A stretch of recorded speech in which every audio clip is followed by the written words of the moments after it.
So let's move on to the topic of neurodiversity, which is something that you're involved in, and I would love to know more about.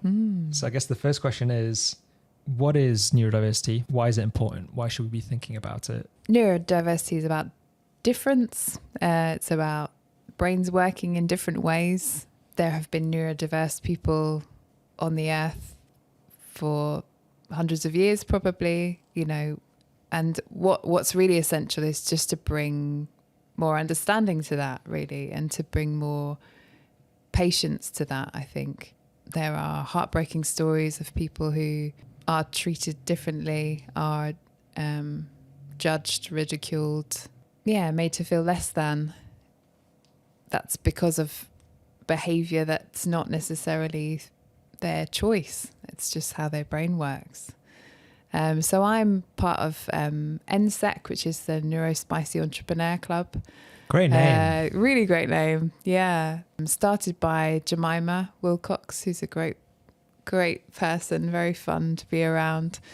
She's a neurodiversity advocate. Neurodiversity is in discussion everywhere at the moment, it feels like. The core of it really for me is about accepting difference and acknowledging that we don't all work the same way, making adaptations so that we can all be working well. I guess to say why it's important for me is, so I had an assessment about 2 years ago now that showed dyslexia, which is why I went for the assessment, because I kind of knew that that's what had been going on for me throughout my life, but it never had a kind of formal, I'd never had a formal assessment. And as a lot of people are saying when they have these assessments, there's this moment of, okay, that's what I've been dealing with.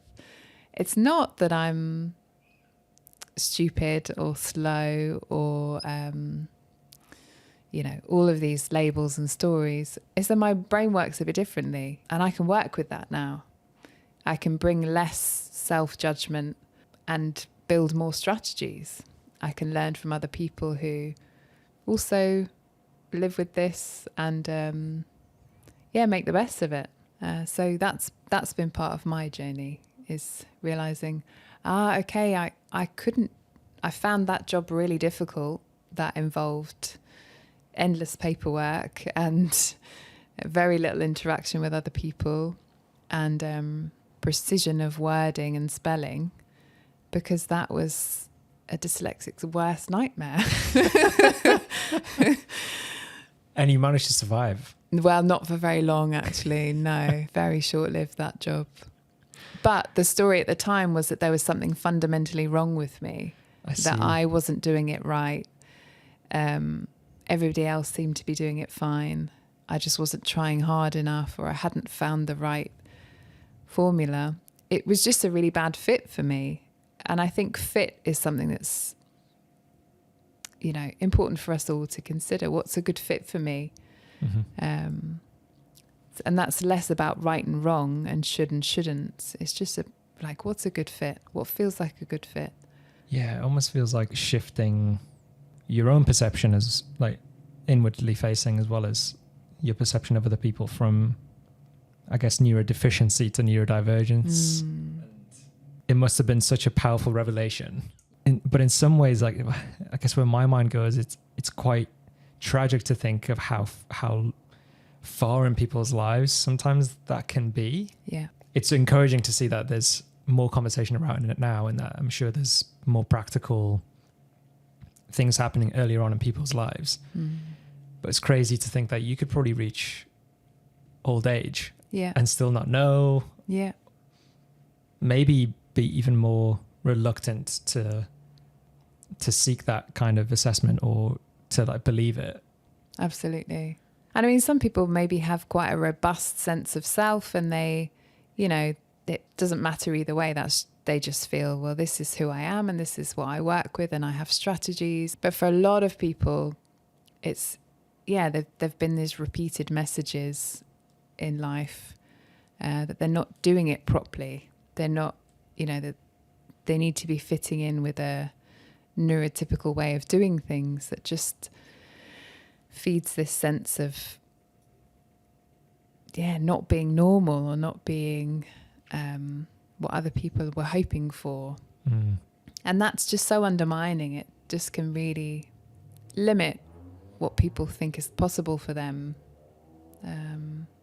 It's like you're not really, you don't really have the access to the right manual for your brain. That's a great way to put it. Yeah, you're trying to live by a manual that doesn't fit your model of brain. But what's crazy is that like you don't get given a manual at the beginning. You're like crafting the manual yourself. And in crafting it, you're massively influenced by like the mean of the population. That just makes it really difficult, because you almost need to take like an incredibly personalized approach to crafting a manual for people so they can understand how to best leverage their skills. But then the feasibility of that is really difficult. Again, it kind of comes back to what questions you should be asking yourself. Also makes me think about the workplace too, though. You know, there are these kind of standard rules in a workplace which don't work for everyone. And I understand most workplaces don't want to tailor a job to the person, and that's not always possible. But I think there is a kind of crisis in a lot of workplaces of people not putting up with things that don't work for them anymore, and workplaces needing to be a bit more flexible and needing to make some more accommodations for people so that they get the best out of everyone. But what strikes me about it is oftentimes the measures that you would need to implement to benefit someone who has certain neurodivergences tend to be ones that actually benefit the broader population. Yes, sir. Then it becomes a no-brainer, surely. I know. That's what's wild about it, you know. Needing more breaks. We could all use, the option to have another break. That's good for everyone. The option, absolutely. So it's like, again, it's about freedom. Or control, I guess, really is the thing there. So how is society adapting? How are our attitudes shifting? What's the progress that you can see at the moment?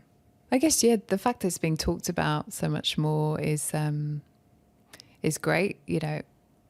From the perspective of learning and awareness. Understanding what people need and what behaviours could show that something is about neurodiversity rather than about something else. It's back to this assumptions thing. We make a lot of assumptions about someone's behaviour, and there could be multiple reasons why somebody behaves in a certain way, and we're responsible for our behaviour. I'm not saying we should excuse behaviours that don't work for people, or that things shouldn't be highlighted if they're a problem. But just great that these discussions are happening and there's more understanding about characteristics, I guess. Yep. Again, it kind of feels like it comes back to discussions as the first good step.